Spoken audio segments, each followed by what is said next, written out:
पिछले 5 सालों से अभिनव एक गंदी लत का शिकार है। ऐसा कोई दिन नहीं जाता जिस दिन वो शराब न पिए। और कमाल की बात तो ये है कि शराब पीने के बाद अभिनव क्या करता है या उसके साथ क्या होता है उसे कुछ याद नहीं रहता। खैर, अभिनव अपने कुछ काम से नैनीताल गया था। वापसी की ट्रेन रात के 1 बजे की थी। अभिनव 12:30 बजे स्टेशन पर पहुंचा। सर्दी और कोहरा इतना था कि कोहरे में अभिनव ज़्यादा दूर तक देख भी नहीं पा रहा था। सर्दी में ट्रेन के इंतज़ार में अभिनव के लिए एक जगह खड़ा हो पाना मुश्किल हो रहा था। इसीलिए अभिनव अपने हाथों में फूंक मारता हुआ इधर उधर घूम रहा था। और घूमते घूमते ही अभिनव की नज़र लाइट के नीचे खड़ी एक लड़की पर पड़ी। वो लड़की अपने दोनों हाथों को बांध कर खड़ी थी और अभिनव उसकी तरफ बस देखता रह गया, क्योंकि इतनी सुंदर लड़की अभिनव ने ज़िंदगी में आज तक नहीं देखी थी। मन ही मन अभिनव उस लड़की को अपनी दुल्हन बना चुका था। अभिनव ने पास जाकर उस लड़की से बात करने की सोची कि तभी पहले ट्रेन का हॉर्न और फिर कुछ ही पलों में ट्रेन प्लेटफॉर्म पर आकर रुकी। जिस डिब्बे में वो लड़की सवार हुई, अभिनव भी पीछे पीछे उसी डिब्बे में चढ़ गया। डिब्बे में उस लड़की और अभिनव के अलावा 2-4 लोग ही थे। जिस बर्थ पर वो लड़की बैठी, उसी बर्थ की सामने वाली बर्थ पर अभिनव बैठा। और 2 मिनट उस लड़की को घूरने के बाद अभिनव ने उस लड़की से बात करने की कोशिश की।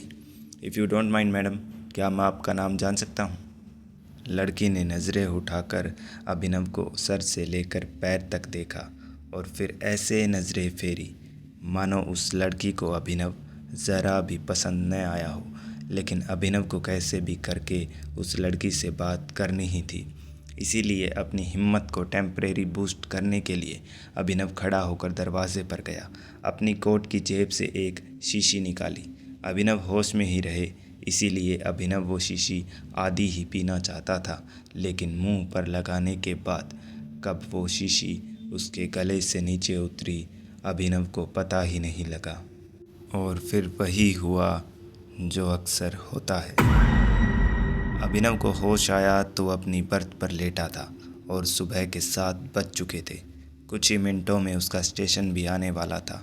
पूरे डिब्बे में जब अभिनव को वो लड़की कहीं नहीं दिखी तो अभिनव को अपने आप पर बहुत गुस्सा आया, क्योंकि वो जब शराब के नशे में था तभी वो लड़की अपने किसी स्टेशन पर उतरी होगी और अभिनव उसका नाम तक नहीं जान पाया।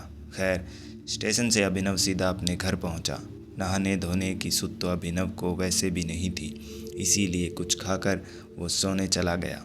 पूरे दिन सोने के बाद रात को अभिनव अपने आप से ही सरदर्द का बहाना करके शराब की एक बोतल लेकर बैठा और शराब पीना शुरू किया।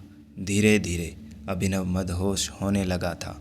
अभिनव आंखें आधी बंद होते ही पीछे की तरफ मदहोश होकर गिर पड़ा और अभिनव के कानों में दरवाज़ा खुलने की आवाज़ हुई।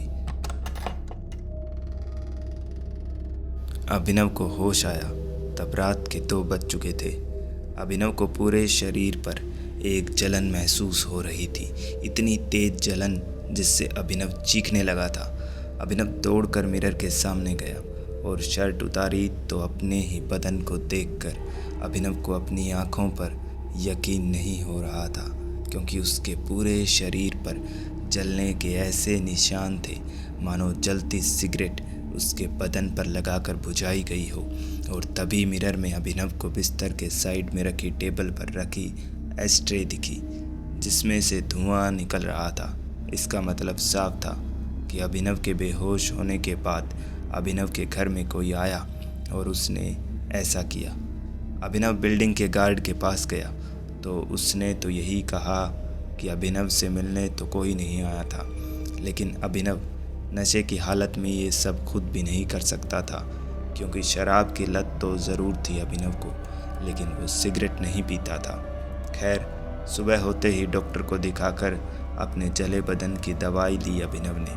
और कमाल ये हुआ कि शाम को दवाई लगाने के लिए जब अभिनव ने अपनी शर्ट उतारी तब उसके बदन पर कोई जलने का निशान नहीं था।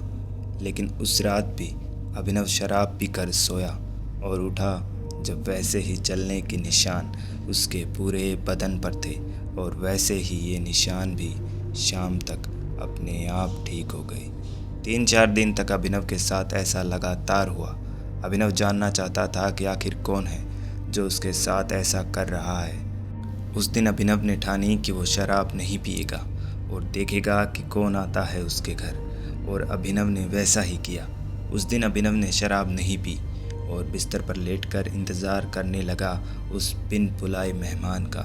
और रात के करीबन 12:30 बजे अभिनव के कमरे का दरवाज़ा खुला और फिर बंद हुआ, और कमरे में आने की किसी के कदमों की आवाज़ तो हुई, लेकिन अंदर अभिनव को कोई दिखाई नहीं दिया। कुछ ही देर में वो कदमों की आवाज़ शांत हुई, और तभी अभिनव के कमरे की लाइट्स अपने आप ऑफ हो गई, और अभिनव को ठीक अपने सामने 2 चमकती आंखें दिखाई दी। अभिनव बोला, कौन है वहाँ, कौन है? तो एक आवाज़ अभिनव ने सुनी जिसने सर से लेकर पैर तक अभिनव को झकझोर कर रख दिया। मुझे भूल गए अभिनव।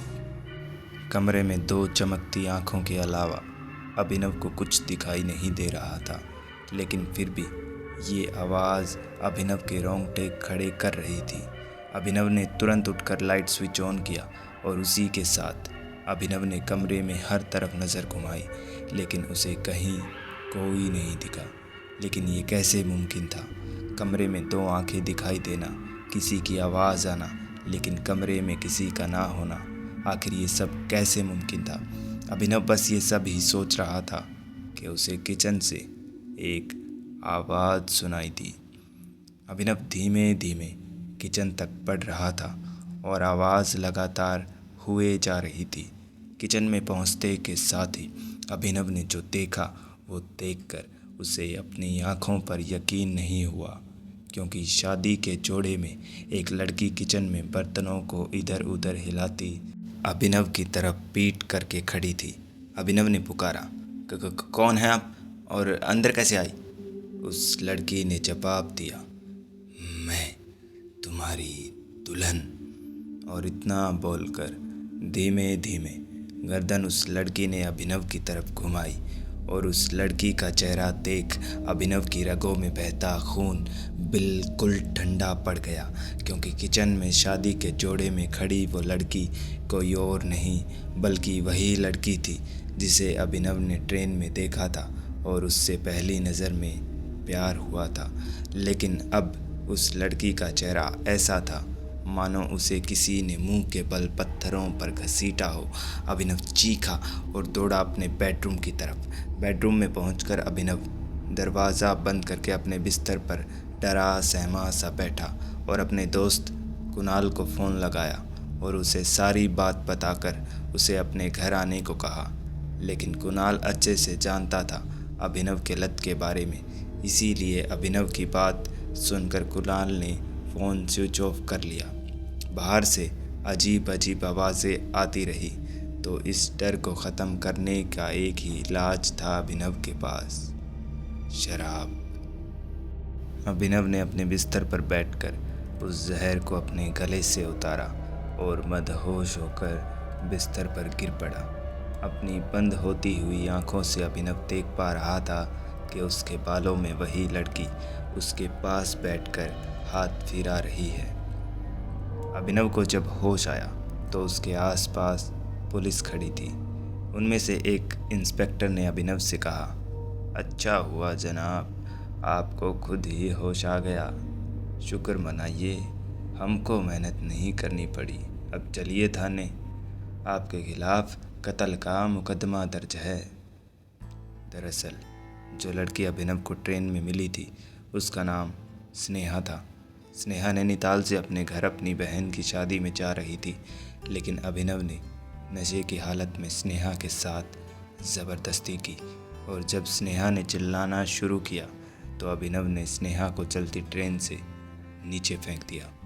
और यह सब स्नेहा के फ़ोन में रिकॉर्डेड था और ट्रेन के उस डिब्बे में मौजूद वो 2-4 लोग इस वारदात के चश्मदीद गवाह भी थे। अभिनव को इस संगीन जुर्म की सज़ा उम्र कैद मिली। नशा हमारी सेहत और समाज दोनों के लिए हानिकारक है। अभिनव से जो कुछ भी हुआ वो नशे की हालत में हुआ। अगर आप भी शराब पीते हैं तो आज ही शराब छोड़ने का प्रण लीजिए और ज़िंदगी चुनिए। मैं हूँ सैम और ये थी रेड स्केरी पॉडकास्ट में आज की कहानी।